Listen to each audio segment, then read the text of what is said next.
இந்த சம்மருக்கு குழந்தைங்கள வந்து சூப்பரா என்கேஜ் பண்ணணும். குழந்தைங்க நல்லா வந்து என்ஜாய் பண்ணணும். அதே டைம்ல நம்மளும் என்ஜாய் பண்ணணும் அப்படின்னு நீங்க நினைச்சீங்க அப்படின்னா, கண்டிப்பா நீங்க வந்து எம்ஜிஎம் போலாம். எனக்கு வந்து ரொம்ப புடிச்ச ரைட்ஸ் எல்லாம் நான் அத வந்து கொஞ்சம் கொஞ்சம் காட்டியிருக்கேன். அதுல ஃபர்ஸ்ட் ஒன் வந்து ரேஞ்சர். இது வந்து ரொம்ப பயங்கரமான ஒரு ரைட் தான். ரொம்ப ரொம்ப த்ரில்லிங்கா இருக்கும். கண்டிப்பா ரொம்ப பயமா இருக்கும். நெறைய பேர் இத வந்து போமாட்டாங்க. பட் அந்த எக்ஸ்பீரியன்ஸ் வந்து உங்களுக்கு ரொம்ப நல்லாயிருக்கும். ஃபேமிலியோட போனீங்க அப்படின்னா, பயங்கரமா நம்ம வந்து என்ஜாய் பண்ணுவோம்.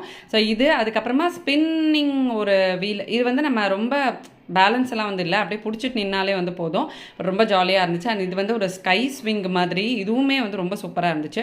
ரொம்ப சின்ன குழந்தைங்களுக்கு, அதாவது சைல்டு ரேஞ்சில் இருக்கிற குழந்தைங்களுக்கு வந்து கேம்ஸ் கம்மி தான். அடல்ட்டில் இருக்கிற குழந்தைங்க இந்த மாதிரி ரோலர் கோஸ்டர், அதுக்கப்புறமா சில கேம்ஸ் எல்லாம் உள்ளே வந்து அலோவ் பண்ணுறாங்க. அது வந்து ஹைட்டை பேஸ் பண்ணி தான். பட் அந்த கெட்வேட் பார்க்குள்ளே நீங்கள் போயிட்டீங்க அப்படின்னா, பெரியவங்க குழந்தைங்கன்னு சேர்ந்து 2 பேருமே வந்து நல்லா என்ஜாய் பண்ணலாம். இது வந்து செம்ம ஜாலியாக இருந்துச்சு. மேக்ஸிமம் டைம் நாங்கள் இங்கே தான் வந்து ஸ்பெண்ட் பண்ணோம். நீங்களும் எம்ஜிஎம் போவீங்கன்னா இந்த ரைட்ஸ் எல்லாம் வந்து மிஸ் பண்ணாமல் என்ஜாய் பண்ணுங்கள்.